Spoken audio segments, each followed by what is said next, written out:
ایک بوڑھی عورت سکینہ مائی سردیوں میں روڈ پر گرم انڈے بیچتی تھی۔ ایک دن اسے سڑک کنارے ایک بے سہارا لڑکی ملی تو وہ اسے گھر لے گئی، جسے دیکھ کر بہو آگ بگولا ہو گئی اور بولی، پہلے تمہارا بوجھ کم تھا جو اس گند کی گٹھڑی کو بھی لے آئی ہو؟ تو سکینہ بولی، بکواس بند کرو، تم لوگ کون سا مجھے کما کر کھلا رہے ہو؟ یہ سن کر بہو نے ڈنڈا اٹھایا اور سکینہ کا سر پھوڑ دیا اور وہ بے ہوش ہو گئی۔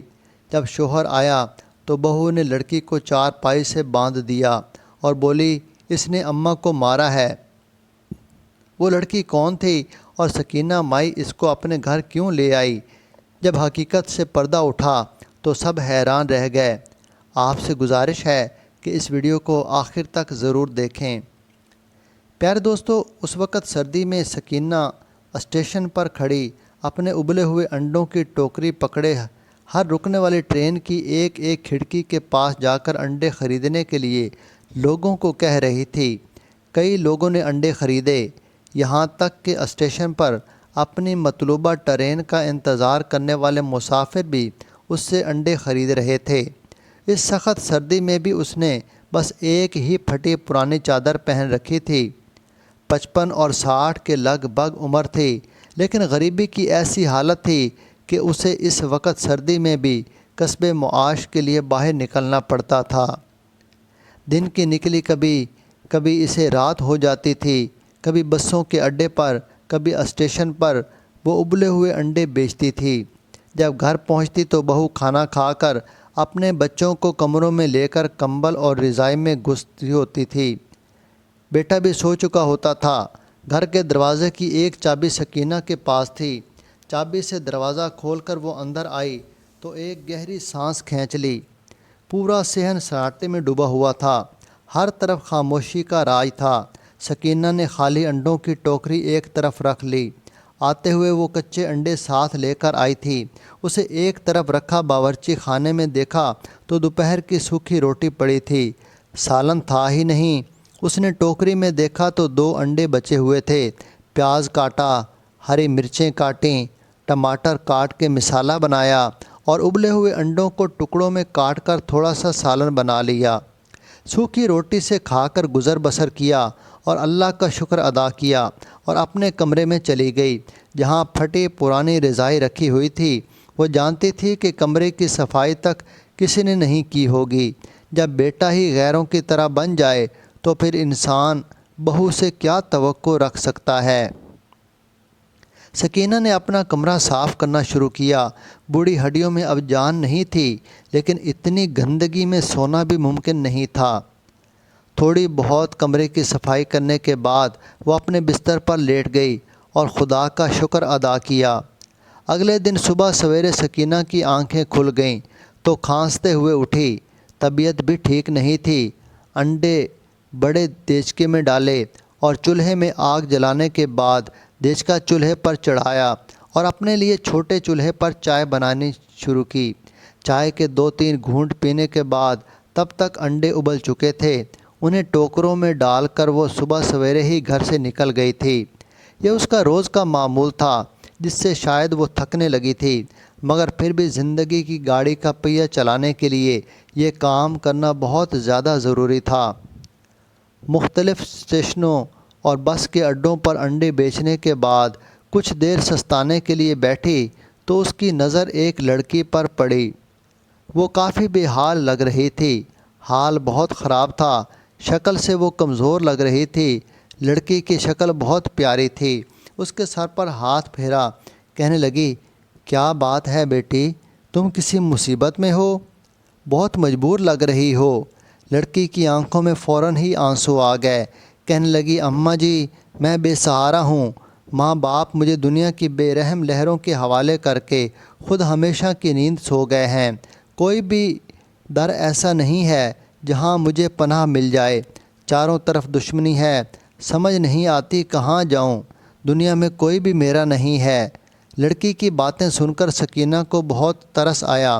وہ سوچنے لگی، یہ لڑکی کسی اپنے کے نہ ہوتے ہوئے بھی بے سہارا ہے، جبکہ میں بیٹے اور بہو کے ہوتے ہوئے بھی در در کی ٹھوکریں کھا رہی ہوں۔ لڑکی کے دکھ کو اس نے اپنے اندر کے دکھ کی طرح محسوس کیا۔ اپنا وقت یاد آیا تو دل پھٹنے لگا۔ اس نے ایک دم سے اسے گلے سے لگا لیا، ٹوکری میں سے گرم انڈے نکال کر اسے دیے۔ بیٹی، تم غم نہ کرو، اس دنیا میں کوئی کسی کا نہیں ہے، اپنوں کو بھی لوگ اکیلا چھوڑ دیتے ہیں۔ آ جاؤ، تم میری بیٹی بن جاؤ، میں تمہارا سہارا بن جاتی ہوں، تم میرا سہارا بن جاؤ۔ لڑکی نے سر اٹھا کر کہا، آپ سچ کہہ رہی ہیں اماں جی، کیا واقعی آپ میرا سہارا بن جائیں گی؟ سکینہ نے سر ہلایا تو لڑکی ایک دم سے اس کے گلے لگ گئی۔ سکینہ نے اپنے باقی انڈے وہیں اسٹیشن پر بیچے اور لڑکی کا ہاتھ پکڑ کر اسے اپنے گھر لے آئی۔ رات کا اندھیرا چھا چکا تھا مگر بہت زیادہ دیر نہیں ہوئی تھی۔ وہ اپنے بچوں کو کھانا کھلا رہی تھی۔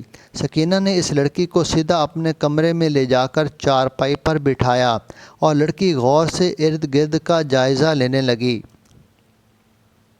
سکینہ باہر چلی آئی، کہنے لگی، بہو کھانا مل جائے گا؟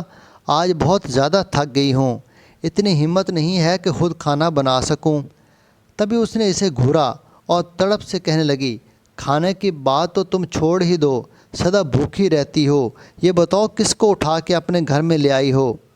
تو سکینہ کہنے لگی، یہ بے سہارا یتیم لڑکی ہے، دنیا میں اس کا کوئی نہیں ہے، مجھے اس کے ساتھ بہت اپنائیت محسوس ہوئی، اس لیے میں اسے اپنے ساتھ لے آئی۔ اب یہ یہیں رہے گی، صبح انڈے بیچنے جایا کروں گی تو اسے ساتھ لے جاؤں گی اور واپسی پر بھی ساتھ لے آیا کروں گی۔ رات کو تھوڑا وقت تو ہم یہاں ہوتے ہیں، یہ وقت بھی گزر جائے گا۔ تبھی بہو نے ماتھے پر بل ڈال لیے اور کہنے لگی، مجھے وہ کمرہ خالی چاہیے، میں نے تمہاری جگہ سٹور روم میں بنا دی ہے، اگر تمہیں یہ کمرہ اتنا ہی بڑا لگ رہا ہے تو تم سٹور میں چلی جاؤ، یہاں ہم نے کوئی مفت کا یتیم خانہ نہیں کھول رکھا۔ لڑکی کے بارے میں ایسی باتیں سن کر سکینہ کا دل دکھ گیا تھا۔ اس کے دل میں تو ویسے ہی اس لڑکی کے لیے بہت جذبات تھے، وہ اس کی برائی نہ سن سکی اور کہنے لگی، یہ گھر صرف تمہارا نہیں میرا بھی ہے اور یہ لڑکی یہیں رہے گی، تم اسے یا مجھے ہمارے کمرے سے نہیں نکال سکتی۔ بہو اس کی بات سن کر لڑائی کرنے لگی تو سکینہ نے بھی جواب دینا شروع کر دیا، کہنے لگی، تم لوگ مجھے کما کر نہیں کھلاتے جو مجھ پر غصہ جھاڑ رہی ہو، میں آج بھی اپنی بوڑھی جان کے ساتھ اپنی روزی روٹی خود کماتی ہوں، اس لیے مجھ پر حکم مت چلایا کرو۔ یہ جواب سن کر بہو کو بہت غصہ آ گیا۔ اس نے سامنے پڑا ہوا ڈنڈا اٹھایا اور زور سے سکینہ کے سر پر دے مارا۔ سکینہ کے سر سے خون بہنے لگا، اسے چکر آنے لگے اور وہ وہیں گر کر بے ہوش ہو گئی۔ اس کے شوہر کے آنے کا وقت ہو چکا تھا۔ بہو جانتی تھی کہ اگر اسے یہ حالت دکھ گئی تو وہ ضرور غصے میں آ جائے گا۔ وہ پہلے بھی اسی بات پر خفا رہتا تھا کہ وہ اس کی ماں کی خدمت کیوں نہیں کرتی۔ تب اس نے بہانہ بنا دیے تھے، کہنے لگی تھی کہ اماں کو میرا کوئی کام پسند نہیں آتا اور وہ کہتی ہیں کہ مجھے بیٹے کی کمائی کھانے کی ضرورت نہیں، وہ جانے اس کی بیوی جانے۔ ایسے ہی چند باتیں بنا کر اس نے جھوٹ بول دیا تھا، جس کے بعد بیٹا اپنی ماں سے بد دل ہو گیا تھا، مگر پھر بھی کبھی نہ کبھی ماں کی طبیعت پوچھ لیتا تھا۔ آج اگر وہ سکینہ کو اس حالت میں دیکھ لیتا تو اس کی شامت آ جاتی، اس لیے بہو نے فوراً ایک منصوبہ بنا لیا۔ وہ لڑکی جو سکینہ کے ساتھ آئی تھی، وہ سکینہ کو اس حالت میں دیکھ کر گھبرا چکی تھی۔ وہ اس کے پاس بیٹھتے ہوئے اماں جی کہہ کر پکارتے ہوئے کانپ رہی تھی۔ تبھی سکینہ کی بہو نے پیچھے جا کر اس کے ہاتھوں میں رسی ڈال دی، اسے زبردستی چارپائی پر باندھ دیا۔ لڑکی نے مذمت کرنے کی کوشش کی مگر وہ بہت کمزور تھی، کئی دنوں کی بھوک نے اسے ڈال کر رکھا تھا، اس میں اتنی طاقت نہیں تھی کہ وہ خود کو چھڑا سکتی۔ بہو نے اسے چارپائی پر باندھ کر کمر کو سنبھالا ہی تھا کہ اس کا شوہر آ گیا۔ اس نے ماں کی ایسی حالت دیکھی تو تڑپ کر ماں کی طرف بھاگا، اماں اٹھیے، آپ کو کیا ہوا ہے؟ پھر غصے سے بیوی کی طرف دیکھنے لگا اور کہنے لگا، اماں کو کیا ہوا ہے؟ تب بہو فوراً رونے لگی، آنکھوں سے جھوٹے موٹے آنسو بہائے اور کہنے لگی، اماں اسٹیشن انڈے بیچ کر جلدی گھر آ گئی تھیں، میں انہیں کھانا دینے آئی تھی، تبھی ان کے ساتھ یہ لڑکی تھی، یہ اماں کے کمرے میں تھی، اس نے اماں کے سر میں ڈنڈا دے مارا، اماں بے ہوش ہو کر گر گئی اور یہ کمرے کی تلاشی لینے لگی، میں نے چپکے سے اسے قابو کر کے چارپائی پر باندھ دیا ہے۔ اب آپ جانیں اور یہ لڑکی جانے، اماں نہ جانے اسٹیشن سے کس کو اٹھا کر لے آئی تھیں، آپ کی اماں کی مجھے سمجھ نہیں آتی، جیسے آتی ہیں ویسے ہی چلی جاتی ہیں۔ سکینہ کے بیٹے کو ماں کی بیوقوفی پر جی بھر کر غصہ بھی آیا تھا، مگر اس کی ایسی حالت دیکھ کر پریشان بھی ہو گیا تھا۔ وہ فوراً سکینہ کی طرف بڑھا، تب تک سکینہ کو ہوش آ گیا تھا۔ وہ اٹھ کھڑی ہوئی، لڑکا سکینہ سے لڑنے لگا، کہنے لگا، ہم آپ کو کتنی بار کہہ چکے ہیں کہ یہ انڈے بیچنا چھوڑ دیں، عزت سے گھر بیٹھ کر روٹی کھائیں، مگر آپ کو میری بات کی کوئی پرواہ ہی نہیں ہوتی، اسٹیشنوں پر مجھے بے عزت کرتی رہتی ہیں تاکہ لگے کہ لوگوں کے آگے آپ انڈے بیچتی رہیں، اور اب یہ کسی لڑکی کو اٹھا لائی ہیں جو گھر میں چوری کرنے کی نیت سے آئی تھی۔ سکینہ نے بیٹی کی طرف افسوس بھری نظروں سے دیکھا۔ وہ ماں کی ایسی حالت دیکھ کر بھی اپنی بیوی کی سنائی ہوئی کہانی پر یقین کر رہا تھا۔ اسے کچھ کہنے کا فائدہ نہیں تھا، وہ بھی اس لڑکی عروج کو بندھا ہوا دیکھ چکا تھا۔ فوراً اس کی طرف بڑھ کر اس کی رسیاں کھولیں۔ عروج کہنے لگی، اماں جی، آپ کو ان ظالم لوگوں کے ساتھ کی کوئی ضرورت نہیں ہے، آپ میرے ساتھ چلیے، اور یہ اپنی جنت اپنے ہاتھوں سے گنوا رہے ہیں۔ یہ سب سن کر سکینہ آبدیدہ ہو گئی، مگر وہ اس گھر کو چھوڑ کر کہیں نہیں جا سکتی تھی۔ یہ اکیلی اسی کی چھت تھی، فکر کی بات نہیں تھی، مگر عروج اس کے ساتھ تھی، جو اسے اپنی بیٹی سے بھی بڑھ کر عزیز ہونے لگی تھی۔ اس کی فکر نے سکینہ کا دل جیت لیا تھا۔ وہ نہیں چاہتی تھی کہ عروج کے ساتھ کچھ برا ہو جائے۔ باہر تو قدم قدم پر بھیڑیے گھات لگائے بیٹھے تھے۔ سکینہ کہنے لگی، بیٹا، یہ کوئی اتنی بڑی بات نہیں ہے، مجھے تو ان سلوکوں کی عادت ہو گئی ہے، مگر ہم گھر چھوڑ کر کہیں نہیں جائیں گے، ٹوٹی پھوٹی سہی، لیکن یہ گھر ہمارے لیے محفوظ ہے، یہاں تم بھی محفوظ رہو گی۔ سکینہ کی بات سن کر عروج کو اس پر پیار آیا۔ وہ ایک دم آگے بڑھی اور سکینہ کے گلے لگ کر پھوٹ پھوٹ کر رونے لگی اور کہنے لگی، اماں جی، میں آپ کو اس دنیا میں بے سہارا نہیں رہنے دوں گی، آپ میرے ساتھ چلیے۔ اس نے سکینہ کا ہاتھ پکڑا اور اسے لے کر گھر سے باہر نکلنے لگی۔ تبھی سکینہ کا بیٹا آگے آ گیا اور کہنے لگا، اے لڑکی، کون ہو تم؟ کہاں سے آئی ہو؟ میری ماں کو کہیں نہیں لے جا سکتی۔ عروج نے رک کر اس کی طرف دیکھا اور کہنے لگی، اچھا مسٹر، اب آپ کو یاد آیا ہے کہ یہ آپ کی ماں ہے؟ سارا دن کیسے اسٹیشن پر انڈے بیچتے ہوئے خوار ہوتی ہیں۔ آپ کی بیوی نے گھر میں ان کے سر پر ڈنڈا مارا اور ایک جھوٹی کہانی سنا دی، اور آپ بغیر کسی بات کی تصدیق کیے اس جھوٹ پر یقین کر کے اپنی ماں پر الزام لگانے لگے ہیں۔ اس دنیا میں اس سے بڑا بدبخت میں نے نہیں دیکھا، جسے جنت ملی ہو مگر اس کی قدر نہ کی ہو۔ یہ کہہ کر عروج نے سکینہ کا ہاتھ پکڑا اور اسے لے کر گھر سے باہر نکل گئی۔ سکینہ کے چہرے پر ہوائیاں اڑ رہی تھیں، وہ بہت پریشان تھی۔ اسے اپنی نہیں، عروج کی فکر تھی، جو بغیر کسی انجام کی پرواہ کیے اسے اپنے ساتھ لے کر جا رہی تھی۔ سڑک پر پہنچ کر عروج نے ایک راہگیر سے منت کر کے موبائل لیا اور ایک نمبر ملایا۔ تھوڑی دیر بعد جو کچھ ہوا، سکینہ کی آنکھیں پھٹی کی پھٹی رہ گئیں۔ وہ سڑک پر کھڑی ہی تھی کہ ایک بڑی گاڑی ان کے سامنے آ کر رکی۔ عروج نے چند باتیں کیں اور گاڑی کا دروازہ کھول کر سکینہ کے ساتھ بیٹھ گئی۔ گاڑی چل پڑی۔ سکینہ حیرت سے عروج کی طرف دیکھ کر کہنے لگی، یہ کس کی گاڑی ہے اور ہم کہاں جا رہے ہیں؟ تم نے تو کہا تھا کہ تم بے سہارا ہو، تمہارا اس دنیا میں کوئی نہیں ہے، مگر ایک کال پر گاڑی کیسے؟ عروج کہنے لگی، اماں جی، میں آپ کو سب کچھ بتا دوں گی، مگر آپ کو فکر کرنے کی ضرورت نہیں ہے۔ ہمارے پاس گھر نہیں ہوگا یا ہم سڑک پر آ جائیں گے، اس کی فکر چھوڑ دیں۔ تھوڑی دیر بعد گاڑی ایک بڑے بنگلے کے سامنے رکی اور عروج سکینہ کا ہاتھ پکڑ کر گاڑی سے باہر نکلی اور اس بنگلے کے اندر داخل ہو گئی، جہاں پر کچھ لوگ پھر رہے تھے۔ اس نے فوراً سکینہ کا ہاتھ پکڑ کر سب کے سامنے بلند کرتے ہوئے کہا، یہ میری نانی ہے اور اب سے یہ اسی گھر میں رہیں گی۔ میرے جو بھی رشتہ دار میری فکر میں میرے گھر میں رکے ہوئے ہیں وہ یہاں سے جا سکتے ہیں۔ رشتہ داروں نے یہ بات سنی تو دنگ رہ گئے۔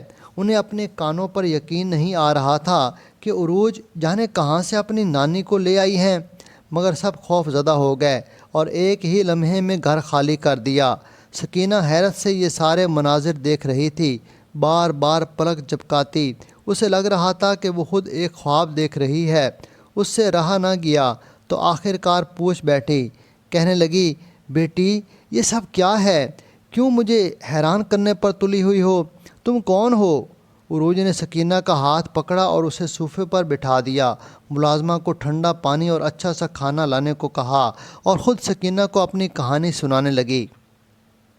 کہنے لگی، چند دن پہلے میرے ماں باپ کی ایک حادثے میں موت ہو گئی تھی۔ تب سارے رشتہ دار ہمارے گھر آ گئے اور ہر کوئی میرا سرپرست بننے کا دعویٰ کرنے لگا۔ ایک دم ہی سب ہمدردی جتانے لگے۔ میرے ماما بابا کی پسند کی شادی تھی، اس لیے پورا خاندان ان سے ملنا جلنا نہیں رکھتا تھا، مگر جب بابا کی موت کے بعد ان کی دولت کا چرچا سنا تو وہ سب فوراً ہمارے گھر آ کر رہنے لگے، جھوٹ موٹ کا پیار دکھانے لگے۔ میں اتنی زیادہ سمجھدار تو نہیں ہوں، مگر اتنا تجربہ ضرور ہو چکا ہے کہ جھوٹ اور سچ کو پہچان سکوں۔ میں سمجھ گئی تھی کہ یہ سب دکھاوے کی ہمدردی ہے، اس لیے ایک دن میں نے گھر چھوڑ دیا۔ میں نے سوچ لیا تھا کہ جو بھی مجھے ڈھونڈنے آئے گا اسے ہی اپنے ساتھ رہنے دوں گی اور باقی سب کو گھر سے نکال دوں گی، مگر کسی نے مجھے ڈھونڈنے کی کوشش نہیں کی، جیسے میری کوئی اہمیت ہی نہ ہو۔ پھر مجھے آپ مل گئیں۔ میری ساری امیدیں ٹوٹ رہی تھیں، مگر آپ نے مجھے اپنے گھر لے جا کر سہارا دیا۔ میں آپ کا گھر دیکھنا چاہتی تھی، حالات سمجھنا چاہتی تھی، لیکن جب میں نے آپ کے بیٹے اور بہو کا رویہ دیکھا تو میں نے فوراً فیصلہ کر لیا کہ آپ کو اپنے ساتھ اپنے گھر لے آؤں گی، جہاں آپ رانیوں کی طرح رہیں گی۔ آپ نے مجھ پر احسان کیا، میرا ساتھ دیا، میری مدد کی، مجھے بھی آپ کو اپنی ماں سمجھ کر آپ کا سہارا بننا چاہیے۔ یہ کہتے ہوئے اس نے سکینہ کے ہاتھ چوم لیے اور اس کی باتیں سن کر شہناز کی آنکھوں میں آنسو آ گئے۔ وہ فوراً اسے اپنے سینے سے لگا کر تھپ تھپانے لگی۔ سکینہ نے کہا، بیٹا میں خدا کا لاکھ لاکھ شکر ادا کرتی ہوں کہ اس نے مجھے تم جیسی بیٹی سے نواز دیا۔ مجھے اس دولت شہرت کی کوئی ضرورت نہیں، میں خود کمانے اور کھانے پر یقین رکھتی ہوں، اور تم نے مجھے انڈے بیچتے دیکھا ہے، اس کا ثبوت بھی مل چکا ہے۔ میں خدا کا جتنا بھی شکر ادا کروں کم ہے۔ سکینہ مائی خوشی خوشی عروج کے ساتھ اس کے گھر میں رہنے لگی تھی۔ اچھا پہننے اور کھانے کو ملنے لگا تھا اور عروج اس کا بہت خیال رکھتی تھی۔ دونوں ہی ایک دوسرے کے ساتھ شکر کی زندگی گزار رہی تھیں۔ عروج کو ماں مل گئی تھی، جبکہ سکینہ کو بیٹی۔ کبھی کبھی سکینہ یوں ہی خاموش بیٹھ کر سوچتی تو اسے فوراً اپنے بیٹے کا خیال آ جاتا، مگر وہ اس کا جھٹک کر ہر خیال ذہن سے نکال دیتی تھی۔ ایک دن وہ شاپنگ کر کے واپس آ رہی تھی، تب اچانک اس کا بیٹا اس کے سامنے آ گیا۔ ماں کو دیکھتے ہی اس کے سامنے ہاتھ جوڑ دیے۔ پہلے تو سکینہ کو اچھی حالت میں دیکھ کر پہچان نہیں پایا، مگر پھر رونے لگا اور کہنے لگا کہ مجھے میری بیوی نے ساری سچائی بتا دی ہے، ہمارا بیٹا مر گیا ہے، آپ کے ساتھ برا کرنے کی ہمیں یہی سزا ملی ہے، شاید ہمارا یہ انجام ہونا تھا۔ بیٹی کی حالت دیکھ کر سکینہ تڑپ گئی اور اسے سڑک سے ہٹا کر گلے سے لگا لیا۔ بیٹا ضد کرنے لگا کہ اماں میرے ساتھ چلیں، مگر سکینہ نے انکار کر دیا۔ اس نے عروج کا پتہ لکھوا کر اس کے ہاتھ میں تھما دیا اور کہنے لگی کہ جب میری یاد آئے تو مجھ سے ملنے چلے آنا، مجھے کبھی بھی دولت اور پیسوں کی ضرورت نہیں تھی، میں بس اتنا چاہتی تھی کہ میرا بیٹا میرا خیال رکھے اور میری بہو مجھ سے پیار کرے، مگر مجھے دونوں ہی نصیب نہیں ہوئے۔ اب میں اپنی بیٹی کے ساتھ بہت خوش ہوں۔ اللہ نے تم جیسا نافرمان بیٹا تو دیا، تو عروج جیسی بیٹی بھی میری زندگی میں بھیج دی ہے۔ اب میں اپنی زندگی میں کسی بھی قسم کی تبدیلی نہیں چاہتی اور اسی کے ساتھ ہی گزارا کرنا چاہتی ہوں۔ میرے دل میں تمہارے لیے کوئی گلہ نہیں ہے اور نہ ہی میں چاہتی تھی کہ میرا پوتا مر جائے۔ گزرے وقت کو کوئی واپس نہیں لا سکتا، لیکن میں نے تمہارے لیے اپنے دل سے ہر برا گمان نکال دیا ہے، کیونکہ اللہ نے مجھ سے کم تر لے کر بہتر دے دیا ہے۔ یہ سن کر اس کے بیٹے کے چہرے پر بھی نرمی آ گئی۔ بے شک اللہ بہترین عظمت والا، حکمت والا ہے، اور اس سے بڑی پاک ذات کسی اور کی نہیں ہے۔ تو پیارے دوستوں، امید ہے کہ آپ کو ہماری آج کی یہ ویڈیو پسند آئی ہوگی۔ مزید ایسی ویڈیوز کے لیے ویڈیو کو لائک کر کے ہمارے چینل کو سبسکرائب کر دیں۔ شکریہ۔